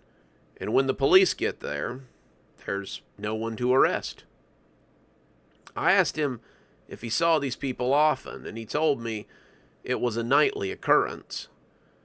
It only happens after the sun goes down. I always see at least one, but some nights are more active than others. Some nights.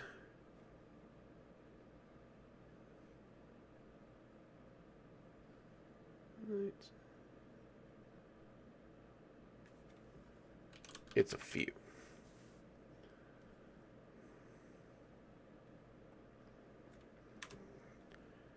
Some nights it's a few. Some nights it's as many as 7, but the day shift guy says he never sees anybody. It's only something that happens on night shift, and it's part of the reason they pay so much. The images seem to weird people out a little bit. Some of them get obsessed with what they are and why they're here. Some of them start to talk about being watched. But a lot of people find that they can't handle it and they just quit. We had a guy a couple of years ago, Dave, who swore that one night he saw all 26 cameras with somebody staring at him from each one of them. We all thought he was nuts. There'd never been that many, but he said he had seen it, and I didn't have any reason to doubt him. A couple of months later, he just kind of disappeared. Sometimes they do that as well. I don't want to scare you on your first night, and I wouldn't take it amiss if you decided to quit. The job's been good to me, and I seem to be able to handle it better than most. It's Monday through Thursday, and there's a different guy who works the weekends. You make it out. This one.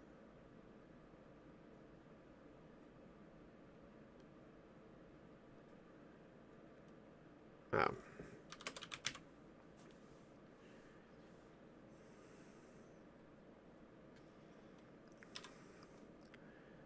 You may get to swap shifts every now and again, especially if one of you wants a vacation. For the most part, you'll work your 412s in a row, and then you'll have the weekend to yourself. I would suggest you use it to decompress. Find a hobby, find a book series or a movie series that you like.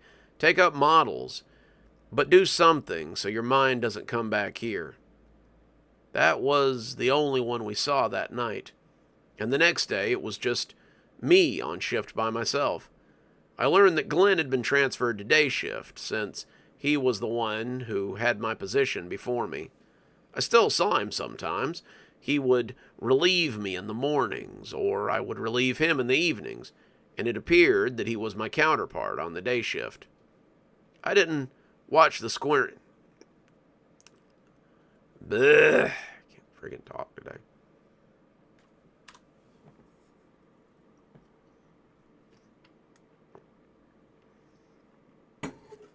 Ugh, goodness.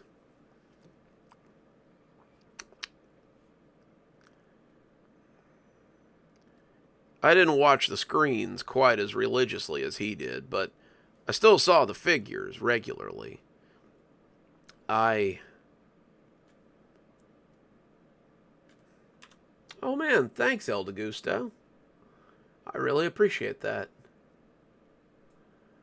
Ever considered putting some of your best stories up on the Creepypasta Story Submission subreddit?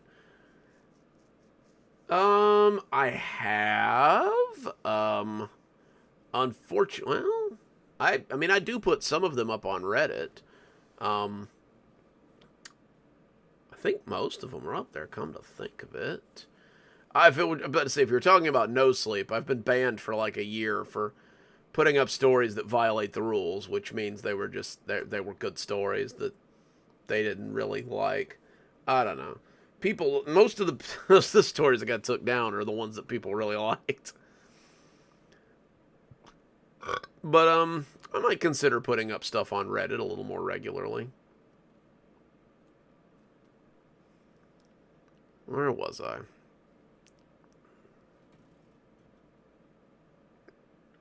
I might have to look into Creepcast. I'm not sure I put anything up on there yet.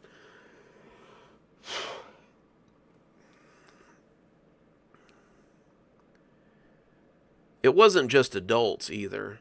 Sometimes I would look up and there would be a little kid standing near the food court, or outside the peeling edifice of the old KB Toys, just staring up at me as if I'd canceled Christmas. Mostly it was just solo people, but every now and again you would get 2s or 3s. grouped may be the wrong word there. They were never standing near each other, but you would see them in the same frame. One of them might be standing in the shadows of an alcove. One of them might be peeking from behind a vending machine. And another one might be standing dead center of camera 6. But they were all staring. Glenn had been right. There were always one, at least one a night. But some nights were busier than others. On a particularly busy Wednesday, I saw no less than 5 of them within a 3-hour period. It was the night that I didn't see any of them. Thanks, Blondie. I appreciate that.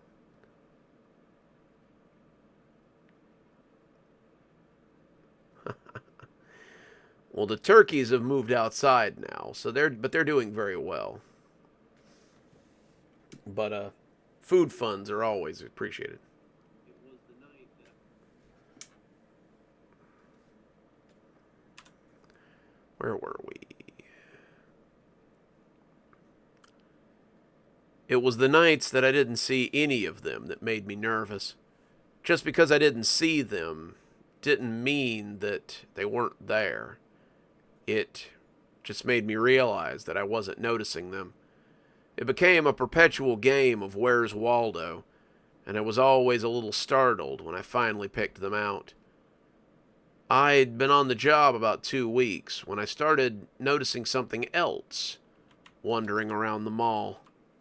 At first I thought that maybe Glenn had come back after hours because he'd forgotten something. But now, I believe you couldn't have gotten Glenn back here after dark for blood or money. Nice.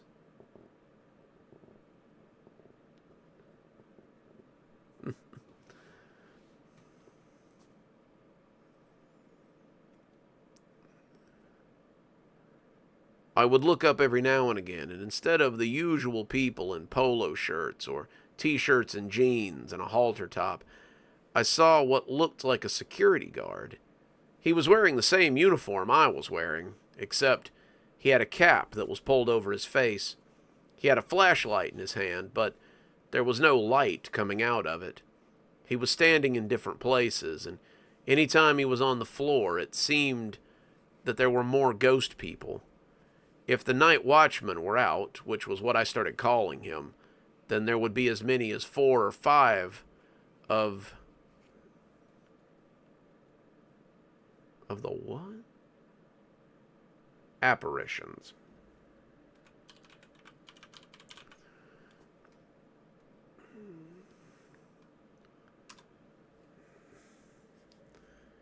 My goodness, guys, come on.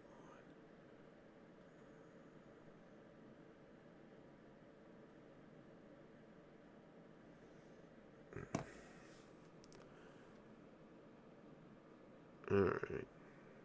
Where were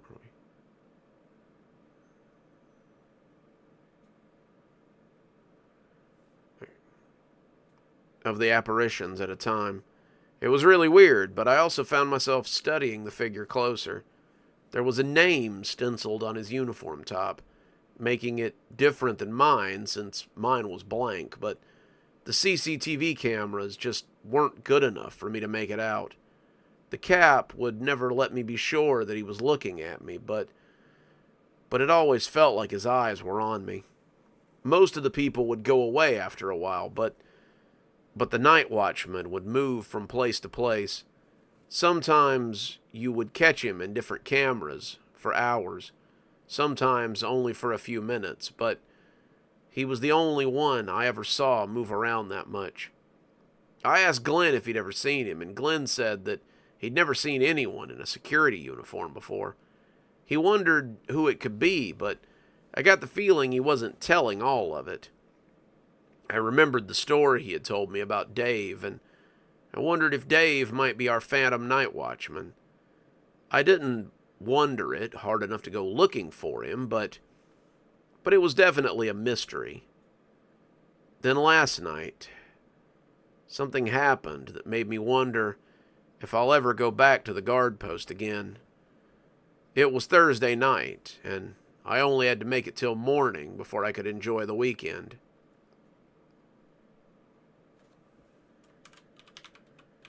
There we go. The activity had been slow that night. A couple of apparitions by the water fountain, a couple more in the food court, a persistent one over by what had once been the ladies' Foot Locker. But right around 2 in the morning, I saw the night watchman, and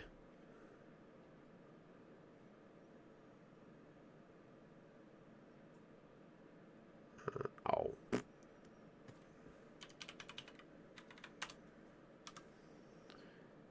I knew things were about to get bad. I could almost feel it. Sure enough, no sooner had he appeared than 5 cameras showed the ghost people that I'd come to look for.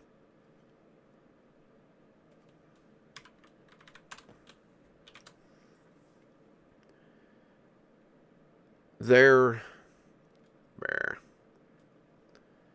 were more abundant now, too. In several frames,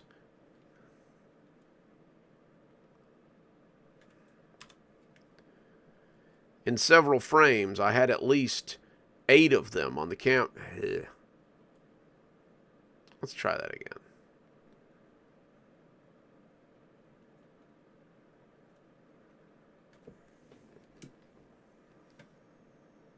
They were more. Let's see. They were more abundant now, too, in several frames, and at least one in about 8 of the camera monitors. They were just standing there, staring at me like they thought I might have the answer to some question. I started to look back down at my phone, but it was hard to look away from them. They were so intent on me that it felt like I was an animal in a zoo, and the watchman...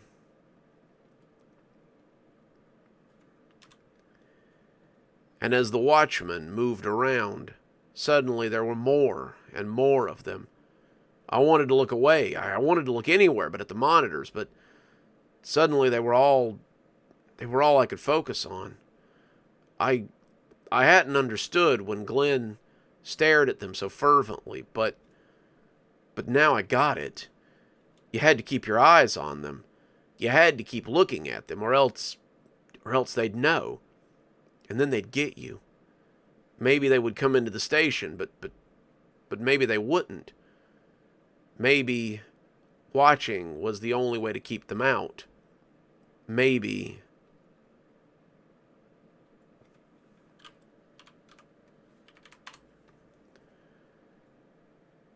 My phone made a noise, and I looked down to find that I had a text from a friend of mine. I looked down for a second, less than a second, and when I looked up, I nearly fell out of my chair. They were no longer standing on the floor, and their faces suddenly filled the monitors. They were all staring at me, their unblinking eyes staring into me. Worst of all was the night watchman.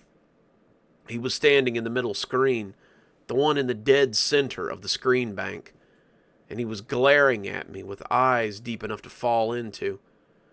I scooted my chair as far away from them as I could get, but it felt like they might come spilling out of the monitors at any moment. They just stared and stared for what felt like hours, and the longer it went on, the more I felt myself unraveling. I wanted to leave. I wanted to run, but I knew that if I left, they'd get me.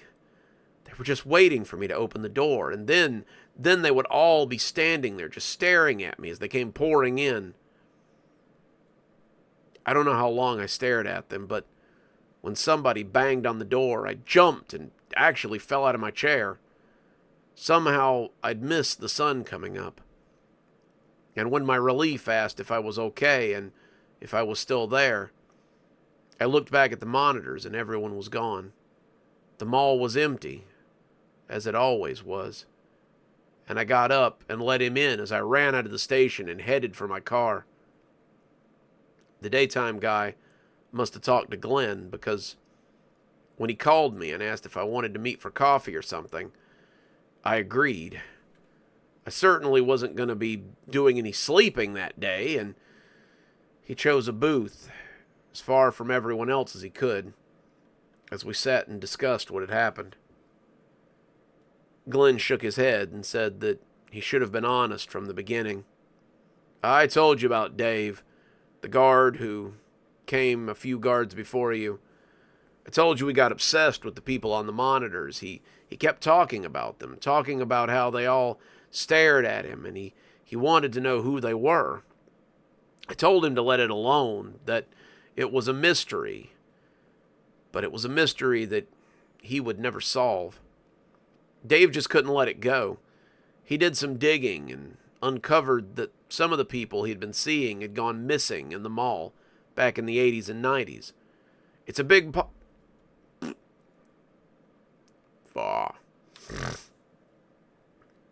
It's a big mall. People do sometimes go missing, but usually it's because they left the mall or because, they were abducted or something. In these cases, the people were never found. The children never turned up. No one ever found so much as a ransom note or a body in a ditch anywhere. The more he discovered, the more obsessed Dave become. I told him not to go wandering around after dark, but one night he did just that. They pulled up the CCTV footage, and you could see Dave walking around with his flashlight out, shouting at people, even though there was no sound on any of the monitors. He was calling for people, trying to get them to come out, and then everything fuzzed over, and suddenly, he's just gone. It sounds like he's not as gone as I thought he was. It stirred them up. I don't know what to tell you. I can't tell you to quit or to keep coming to work, but I can tell you to do what you feel you have to do. I've got a couple of days off, but still don't know what I should do. I'm just not sure that I can come back and stare at those monitors again and see the people appear in the darkness. I don't know. But I know I don't want to end up like Dave, and leaving might be the best thing for me. There you go. That is your last story of the night. Whew, just in time. My voice was getting ready to go out. Well, I hope you guys enjoyed tonight's live stream. I know I certainly did. And I hope you guys will be back next week for more cool stories. I don't know what we're doing next week. I know we'll probably have another laughing audience story. Like I said, there's only like 5 or 6 left. So we'll close it out so we can get that book in the works and get everything up to date there. But I hope we'll see you guys next time, and I hope you enjoyed the stream. This has been Dr. Plague, signing off. You guys have a great night, and we'll see you again real soon. Bye.